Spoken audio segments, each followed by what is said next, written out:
Hi friends, రాగి వస్తువులు ఇత్తడి వస్తువులు రుద్దడానికి కష్టపడుతున్నారా? చేతులు నొప్పులు వస్తున్నాయా? ఈ వీడియో చూడండి. నీళ్ళు పోస్తేనే మన రాగి బింది చూడండి ఎంత తెల్లగా వస్తుందో. మా వీడియో కనుక నచ్చినట్లయితే లైక్ చేయండి, షేర్ చేయండి, సబ్స్క్రైబ్ చేయండి. చూడండి నీళ్ళు పోస్తే మా రాగి బింది ఎలా ఉంటుందో. మన ఇంట్లో దొరికే న్యాచురల్ ఇంగ్రీడియంట్స్తో మీకు ఈ వీడియో చూస్తున్నామండి. 2 చెంచాల శనగపిండిని తీసుకోవాలండి. మన ఇంట్లో యూజ్ చేసే పసుపు, 3 చెంచాల పుల్లటి పెరుగైనా పర్వాలేదండి, మామూలు పెరుగైనా పర్వాలేదండి, తీసుకోండి. 1 స్పూను సాల్ట్ని కూడా వేసుకొని, మన ఇంట్లో దొరికే నిమ్మ చెక్క అండి.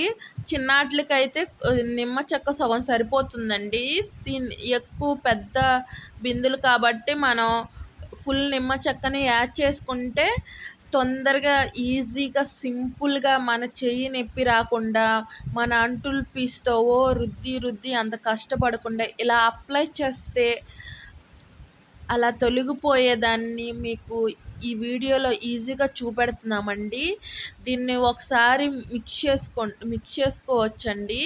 ఒకవేళ మనకి ఎలా ఉండాలంటే మిక్స్ చేసుకున్నది మన బజ్జీల పిండి ఉండిద్ది కదండి, అలా ఉంటే సరిపోతుంది. ఒకవేళ సరిపోతే నీళ్ళని కూడా యాడ్ చేసుకొని ఒకసారి మిక్స్ చేసుకోండి. మనం వేసిన పదార్థాలన్నీ బాగా కలిసేటట్టు మిక్స్ చేసుకోండి.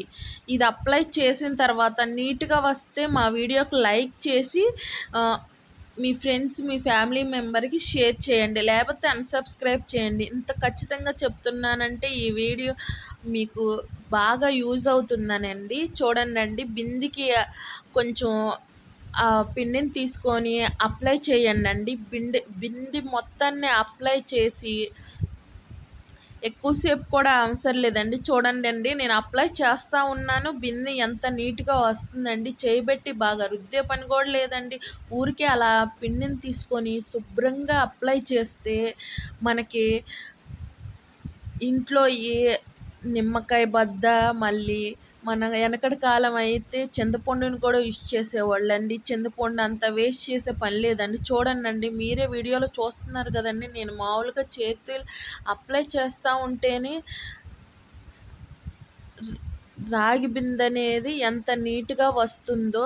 మన ఇంట్లో పూజ సామాన్లైనా, బిందులైనా, బకెట్లైనా, చెంచాలైనా, రాగి వాటర్ బాటిల్ ఉంటాయి కదండి, రాగి గ్లాసులు ఉంటాయి కదండి, ఏవైనా నీట్గా 5 నిమిషాల్లో మీరు ఇలా అప్లై చేయంగానే అది పోతుందండి. చూడండి, మీరే చూస్తున్నారు కదండి.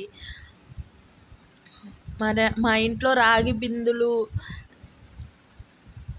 ఇత్తడి బిందులు ఏవైనా నేను ఇలాగే దీన్ని యూజ్ చేసి ఇలాగే నేచురల్గా నేను అప్లై చేసి పోగొడతా ఉంటానండి. ఎక్కువ కష్టపడే పని లేదండి. మనకి తెలివి ఉంటే ఇంకా ఎక్కువ కష్టపడే పనే ఉంటుందండి. చూడండి, అసలు ఎంత నీట్గా పోతుందో చూడండి మీరు.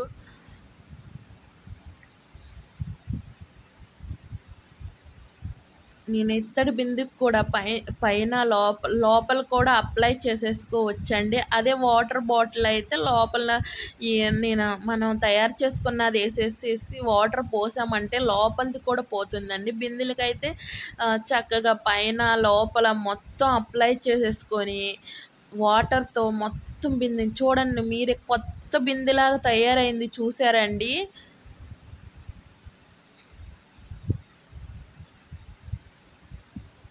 చూడండి, మనం కడిగిన తర్వాత ముందులో ఎంత నల్లగా ఉందో ఇప్పుడు చూడండి ఎంత నీట్గా తయారయ్యిందో. చూడండి, మన రాగి బిందెకి కూడా అప్లై చేశానండి. ఎలా కొత్త బిందెలాగా తయారయ్యిందో చూడండి. మనం ఇప్పుడు అప్లై చేయంగానే 2 నిమిషాల్లో కడిగేసుకోవచ్చండి. ఇది అప్లై చేయడమే మనది లేట్ అండి. చూడండి, తలతలా మెరిసిపోతున్నాయండి మన రాగి బిందులు, ఇత్తడి కాగులు. Thank you for watching.